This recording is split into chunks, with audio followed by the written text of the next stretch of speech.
Hello everyone, আসসালামু আলাইকুম। আজকে আপনাদের সাথে শেয়ার করছি গরুর বট বা বড়ি বোনা রেসিপি।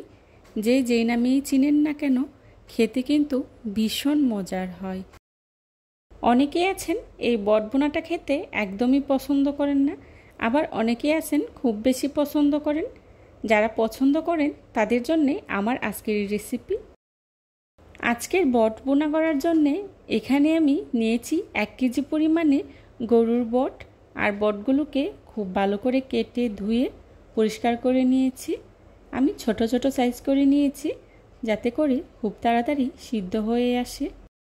এবার চুলায় একটি প্যান বসিয়ে এর মধ্যেই দিয়ে দিচ্ছি রান্না করার রেগুলার তেল 1/2 কাপ। তেলটা হালকা গরম হয়ে আসলেই দিয়ে দিচ্ছি তেজপাতা, এলাচ, দারুচিনি, লবঙ্গ, গোলমরিচ, আর দিয়ে দিচ্ছি পেঁয়াজ কুচি 1 কাপ। এখন পেঁয়াজটাকে আমি খুব ভালো করে ভেজে নেব। পেঁয়াজটাকে আমি হালকা ব্রাউন কালার করে ভেজে নিয়েছি। এখন এর মধ্যেই দিয়ে দিচ্ছি 2 চা চামচ রসুন বাটা, আর দিয়ে দিচ্ছি আদা বাটা 2 টেবিল চামচ। এখন আদা রসুনটাকে পেঁয়াজের সাথে খুব ভালো করে ভেজে নেব যাতে করে এর কাঁচা গন্ধটা চলে যায়। আদা রসুনটাকে আমি খুব ভালো করে ভেজে নিয়েছি। এখন এর মধ্যে দিয়ে দিচ্ছি পানি 1/2 কাপ। পানিটা দিয়ে আমি গুঁড়া মশলা ইউজ করব যাতে করে মশলাটা পুড়ে না যায়। এখন এর মধ্যে দিয়ে দিচ্ছি 2 চা চামচ লাল মরিচের গুঁড়া, 1 টেবিল চামচ ধনিয়া গুঁড়া, 1 টেবিল চামচ জিরা গুঁড়া, আর দিয়ে দিচ্ছি হলুদের গুঁড়া 1 চা চামচ, লবণ 1 চা চামচ। এখন সবগুলো মশলা খুব ভালো করে নেড়ে মিশিয়ে নেব।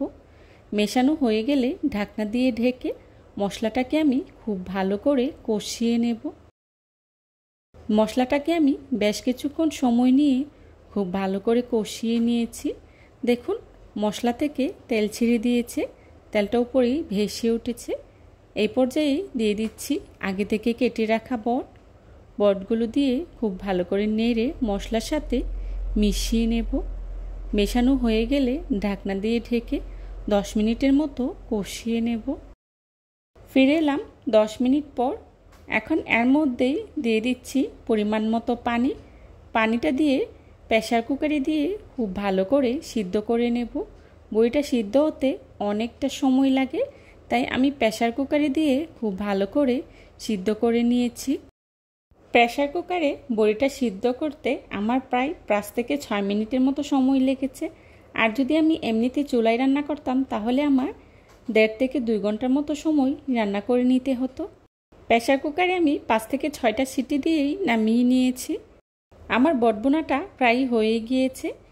আপনারা চাইলে এ পর্যায়ে চুলা থেকে নামিয়ে নিতে পারেন, তবে আমি এখান থেকে অর্ধেকটা নামিয়ে নিয়েছি, আর বাকিটাকে আমি আপনাদের সাথে ভেজে শেয়ার করছি।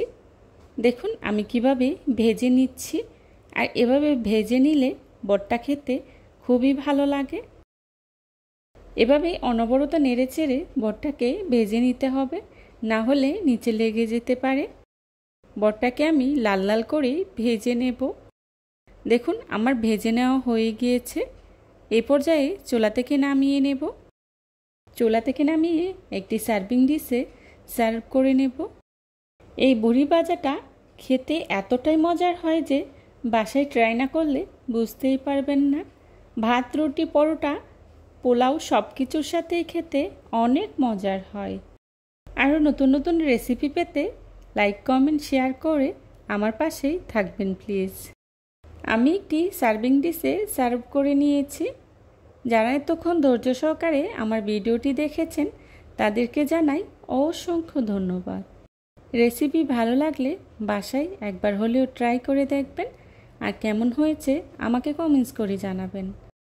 এই ধরনের সব ঘরোয়া এবং মজার মজার রেসিপি পেতে আমার চ্যানেলটি ভিজিট করে আসবেন প্লিজ। আমার পরবর্তী রেসিপি দেখার আমন্ত্রণ জানিয়ে আজকের মতো এখানেই বিদায় নিচ্ছি। সবাই ভালো থাকবেন, সুস্থ থাকবেন। আল্লাহ হাফেজ। আসসালামু আলাইকুম।